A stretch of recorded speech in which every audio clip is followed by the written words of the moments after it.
regular set, me, Angelica Houston, and Keanu Reeves. Wednesday, I shaved my head, and that was something because I was thinking the character's name is Zero, and John Wick, Keanu has long hair, beard, zero, anything gratuitous. Zero facial hair, nice contrast, zero hair, drop some poundage.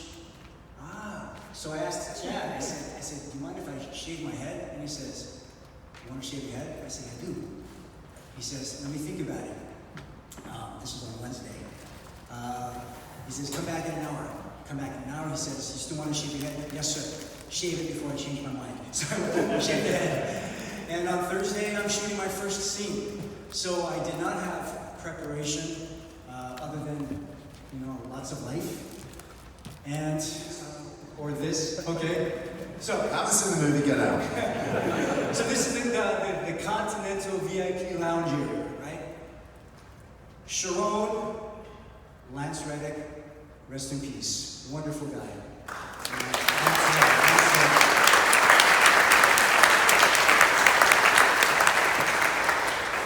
So before Chad called action on rehearsal,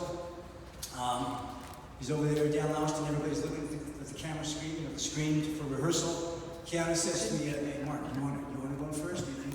Sure. I said, Keanu, I think maybe you, because you're Mr. Wick. So, if you don't mind. So, action on rehearsal. Keanu walks in, passes that one big chair, goes to the sofa, slides towards, and sits right in the middle. And I was thinking, for my character, the line says, one of the lines, I'm a fan. But like in Shakespeare, all the interesting parts without the mundane, I thought, not just a fan, Zero is a fanboy. In the world of Zero and all this, like, Wick is the man. He's probably, Zero, if he were younger, he'd have a poster of Wick in his room or something, So I thought, okay, the instinct is there, I'm just going to go with it. I don't know what's happening, I'm just going to go with it. So Keanu walks in, he sits on the couch. This is rehearsal.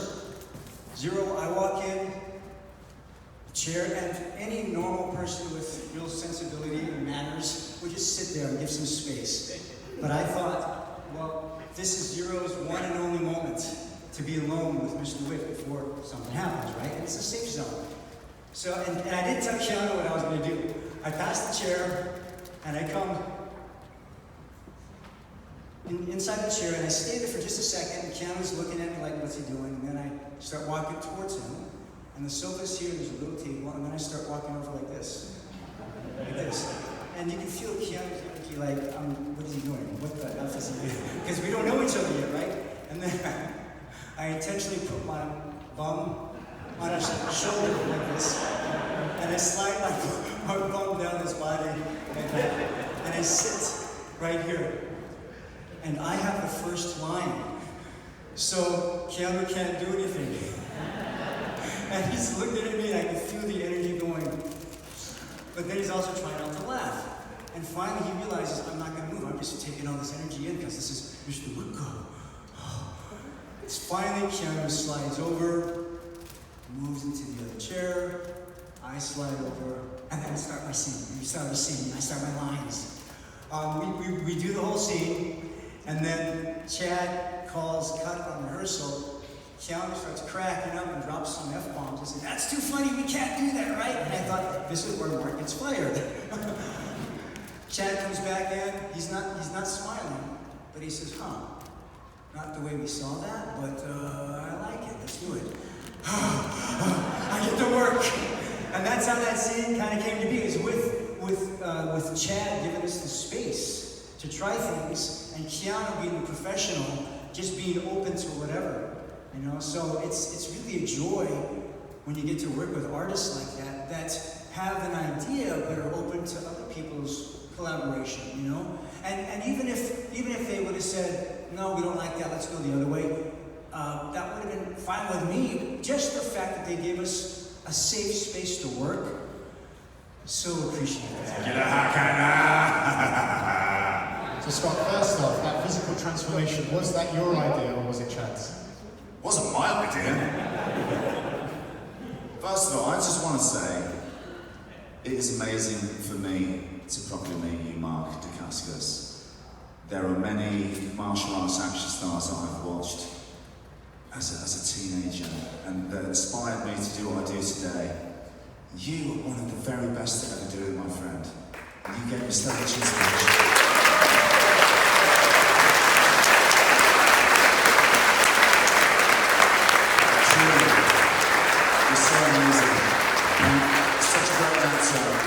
And just such an incredible martial artist from a family of incredible martial artists. So I had to get that off my chest. Thank you, Scott. And you're not 2.0, whatever our generation did. You're like 4 or 5.0.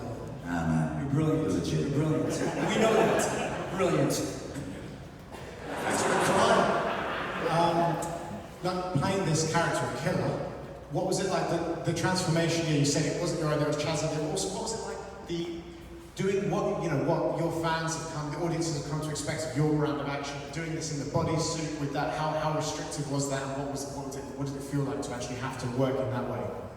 First of all, I've been bugging Chad since obviously John Wick 1. You know, I knew him going way back 2010 or something.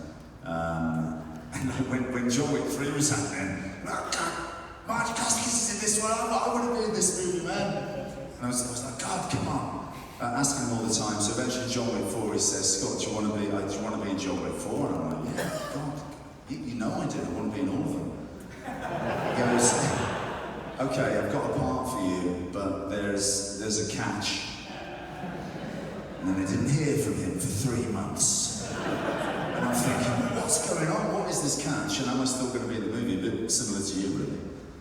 And yeah, he told me the concept. Sammo Hung mixed with the Casablanca fat man character. He wanted to maybe fool the audience and have this bigger than life character suddenly bust out a spinning kick on John Wick. And maybe you don't expect it. If you know it's me, you'll expect it. But I think for the general audience, they hopefully wouldn't know it was me or even know who Scott Adkins is. And this character just starts kicking ass, and that was the general idea. And yeah, I was a little bit like, that's a shame. John Wick 4, not going to know that it's me. I actually thought I'd look completely different, like you wouldn't be able to tell it was me at all. But no, it was a good acting challenge, and that was the main thing for me. And I was just thankful for Chad, obviously put me in this amazing action film, but he's one of the first directors of a big movie to really, believe in guys like you and I, that we are actors, and to not let all the other stuff put you off, because there is a lot of that, right? There always has been, there always will be probably. But, we're performers, we're actors, we're acting the fight. And it's the same sort of like feeling that I think Hollywood had about stuntmen. Oh, stuntmen aren't directors. Well, they're doing a good job at the moment, aren't they? So I'm 59 years old, and I did that when I was 28. 31 years ago. Yeah, the age you are right now. I'll go with that. But yes, it was very much physically intensive.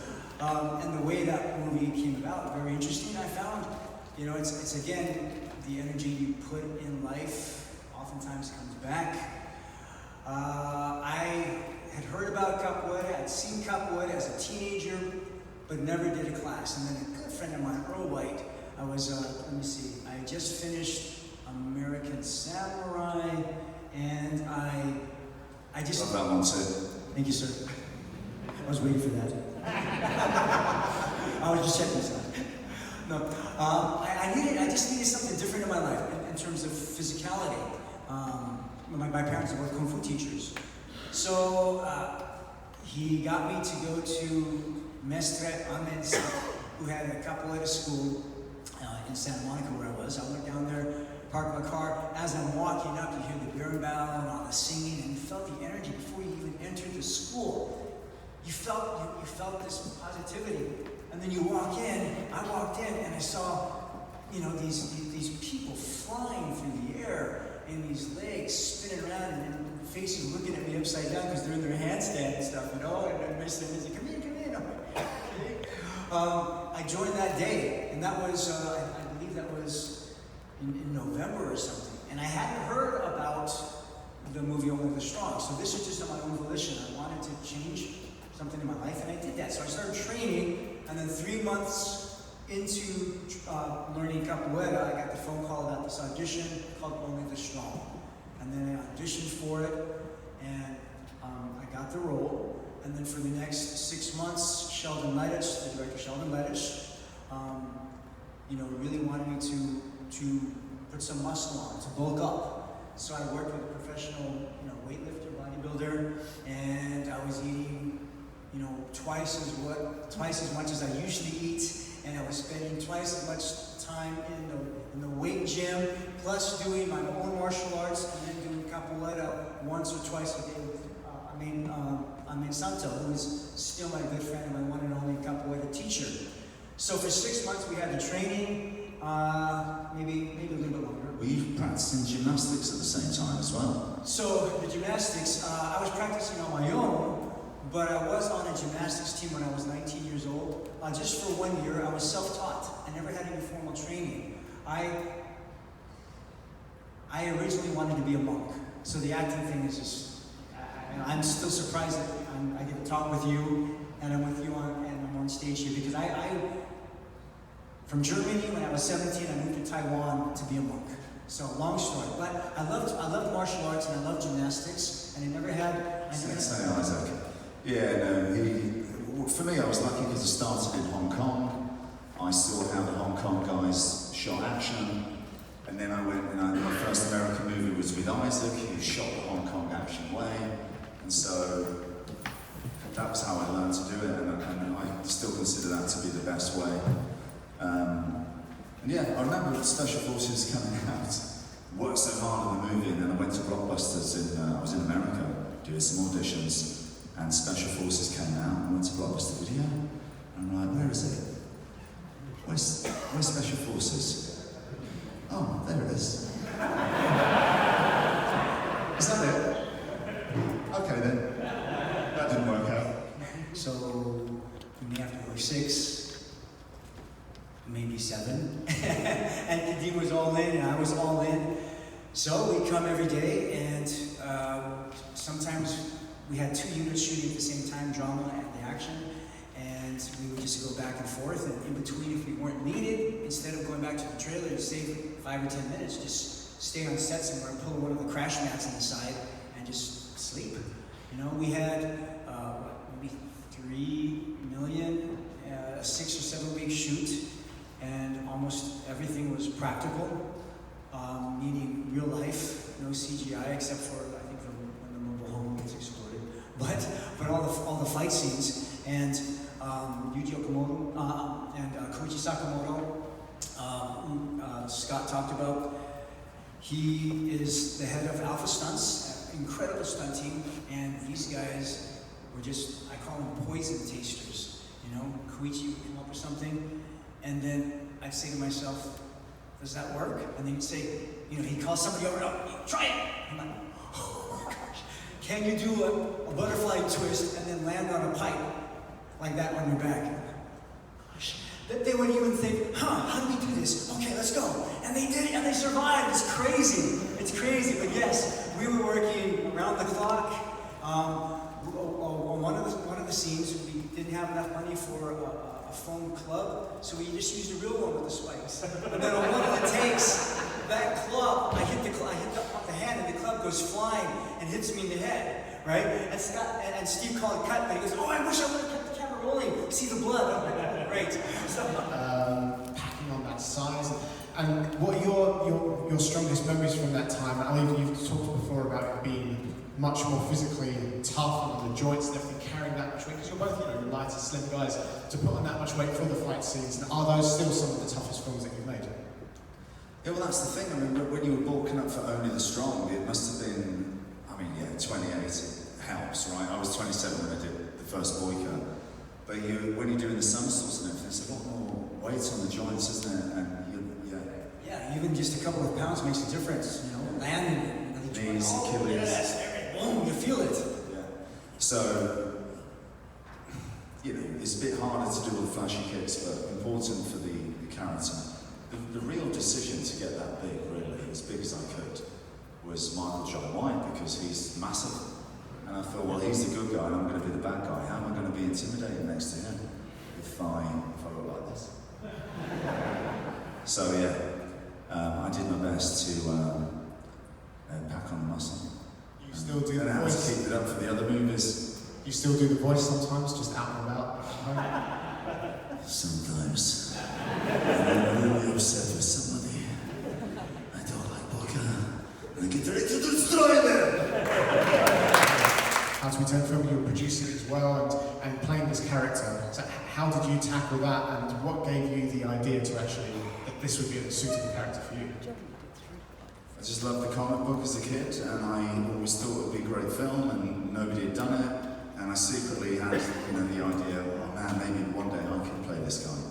And then as I got into the business, I thought, yeah, I'm going to do this, and I inquired about the rights. I found out later that somebody, a big-time producer, had the rights for a long time, but he couldn't get it off the ground. So luckily for me, I snapped up the rights and wrote the script with Stu Small.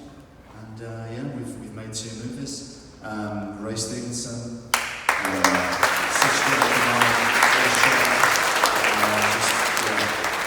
great guy, man, what a shock. And what are some of the most memorable fight scenes? Because that film, it's got crazy characters, larger than life, personalities in the script. What are some of the most vivid memories from either the first or second film in terms of your favourite fights? Oh, there's some good fights in those movies. Yeah, no, I think we came with some good action. I guess me taking on Michael J. White and Ray Park at the same time is a highlight.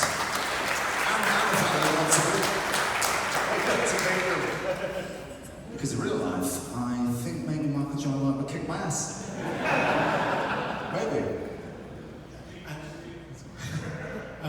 Mark, you briefly mentioned it earlier, but I'd love to talk about Let's start off with 25%, Scott. Okay, now the dog's like, they bring the dog out, they attach the first place they attach it is your arm, the green thing that it's going to attack. Second place they attach it is your leg. Third place is your chest. And fourth place is right there. That should have been the first place. All the guys are like, Anyway, they bring the dog out and the dog's like this. Chopping at the bit, like ready to go. The thing is, Scott looks delicious. Yeah, they've talked you through what's going to happen, but this dog's coming at you on 100% attack force, and it literally just takes you off your feet. And that was crazy. But I'm glad I got to do that, but we didn't do it. Fight scene. That particular day, Keanu was working the whole day, and then I came in towards the end of the 12 or 14 hours, and we were just going to do a couple of, some of my single shots before we actually start the fight. So I got there, and Keanu was just finishing up, and then we were going to move on to my stuff. And then Chad says, "Hey Keanu, I think we're gonna change it up." And Keanu's like, "Okay." And Chad says, "I'd like to start the fight scene." And Keanu says, because he'd already been working 12 or 14 hours that day, he said, "When?" And Chad says, "Now." Keanu does this, he goes, "Give me a minute."